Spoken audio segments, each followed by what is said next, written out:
سورہ فتح سورت نمبر 48۔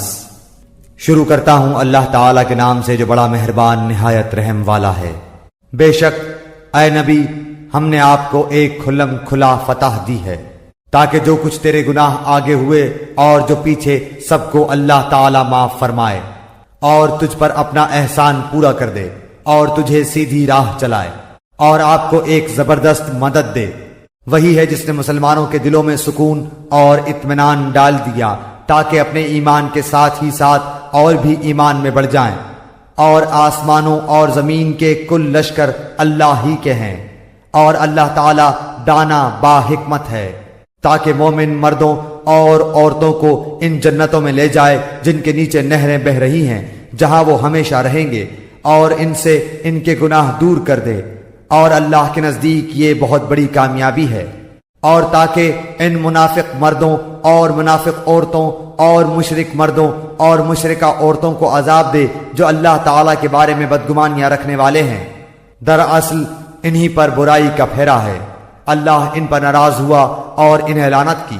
اور ان کے لیے دوزخ تیار کی، اور وہ بہت بری لوٹنے کی جگہ ہے۔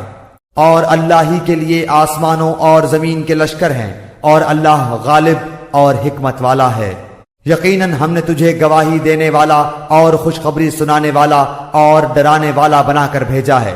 تاکہ اے مسلمانوں تم اللہ اور اس کے رسول پر ایمان لاؤ اور اس کی مدد کرو اور اس کا ادب کرو اور اللہ کی پاکی بیان کرو صبح و شام۔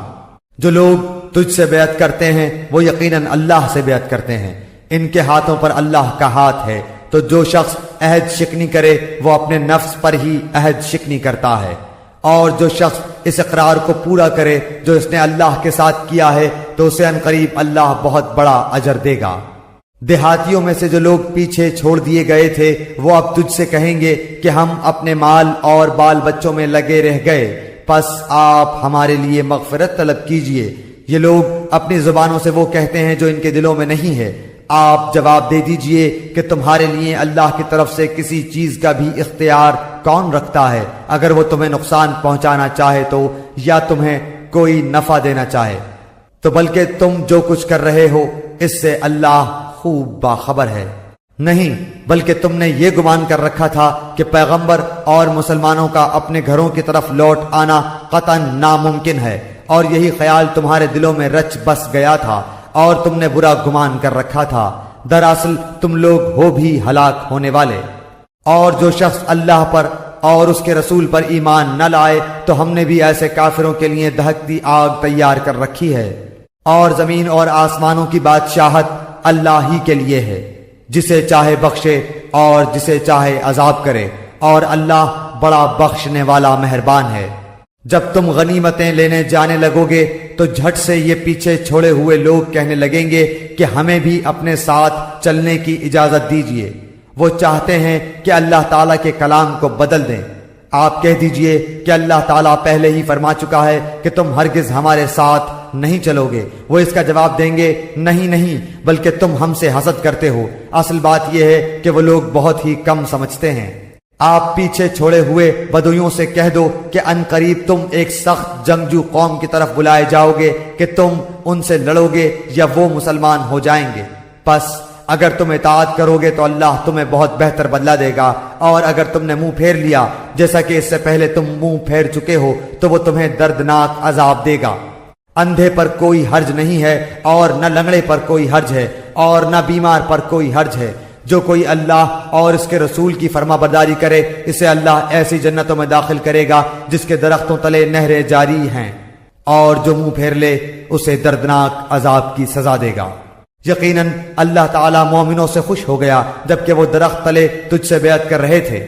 ان کے دلوں میں جو تھا اسے اس نے معلوم کر لیا اور ان پر اطمینان نازل فرمایا اور انہیں قریب کی فتح عنایت فرمائی اور بہت سی غنیمتیں جنہیں وہ حاصل کریں گے، اور اللہ غالب حکمت والا ہے۔ اللہ تعالیٰ نے تم سے بہت ساری غنیمتوں کا وعدہ کیا ہے جنہیں تم حاصل کرو گے، پس یہ تو تمہیں جلدی ہی عطا فرما دی اور لوگوں کے ہاتھ تم سے روک دیے تاکہ مومنوں کے لیے یہ ایک نشانی ہو جائے اور تاکہ وہ تمہیں سیدھی راہ چلائے، اور تمہیں اور غنیمتیں بھی دے جن پر اب تک تم نے قابو نہیں پایا، اللہ تعالیٰ نے انہیں اپنے قابو میں رکھا ہے اور اللہ تعالیٰ ہر چیز پر قادر ہے۔ اور اگر تم سے کافر جنگ کرتے تو یقیناً پیٹھ دکھا کر بھاگتے، پھر نہ تو کوئی کارساز پاتے نہ مددگار۔ اللہ کے اس قاعدے کے مطابق جو پہلے سے چلا آیا ہے، تو کبھی بھی اللہ کے قاعدے کو بدلتا ہوا نہ پائے گا۔ وہی ہے جس نے خاص مکے میں کافروں کے ہاتھوں کو تم سے اور تمہارے ہاتھوں کو ان سے روک لیا، اور اس کے بعد کہ اس نے تمہیں ان پر غلبہ دے دیا تھا، اور تم جو کچھ کر رہے ہو اللہ تعالیٰ اسے دیکھ رہا ہے۔ یہی وہ لوگ ہیں جنہوں نے کفر کیا اور تم کو مسجد حرام سے روکا، اور قربانی کے لیے موقوف جانور کو اس کی قربان گاہ میں پہنچنے سے روکا۔ اور اگر ایسے بہت سے مسلمان مرد اور بہت سی مسلمان عورتیں نہ ہوتی جن کی تم کو خبر نہ تھی، یعنی ان کے پاس جانے کا احتمال نہ ہوتا جس پر ان کی وجہ سے تم کو بھی بے خبری میں ضرر پہنچتا، تو تمہیں لڑنے کی اجازت دے دی جاتی، لیکن ایسا نہیں کیا گیا تاکہ اللہ تعالیٰ اپنی رحمت میں جس کو چاہے داخل کرے۔ اور اگر یہ الگ الگ ہوتے تو ان میں جو کافر تھے ہم ان کو دردناک سزا دیتے، جبکہ ان کافروں نے اپنے دلوں میں حمیت کو جگہ دی، اور حمیت بھی جاہلیت کی۔ سو اللہ تعالیٰ نے اپنے رسول پر اور مومنین پر اپنی طرف سے تسکین نازل فرمائی، اور اللہ تعالیٰ نے مسلمانوں کو تقوی کی بات پر جمائے رکھا، اور وہ اس کے اہل اور زیادہ مستحق تھے، اور اللہ تعالیٰ ہر چیز کو خوب جانتا ہے۔ یقیناً اللہ تعالیٰ نے اپنے رسول کو خواب سچا دکھایا کہ انشاءاللہ تم یقیناً پورے امن و امان کے ساتھ مسجد حرام میں داخل ہوگے، سر منڈواتے ہوئے اور سر کے بال کترواتے ہوئے، چین کے ساتھ نڈر ہو کر۔ وہ ان امور کو جانتا ہے جنہیں تم نہیں جانتے، پس اس نے اس سے پہلے ایک نزدیک کی فتح تمہیں میسر کی۔ وہی ہے جس نے اپنے رسول کو ہدایت اور دین حق کے ساتھ بھیجا تاکہ اسے ہر دین پر غالب کرے، اور اللہ تعالیٰ کافی ہے گواہی دینے والا۔ محمد صلی اللہ علیہ وآلہ وسلم اللہ کے رسول ہیں، اور جو لوگ ان کے ساتھ ہیں کافروں پر سخت ہیں، آپس میں رحم دل ہیں۔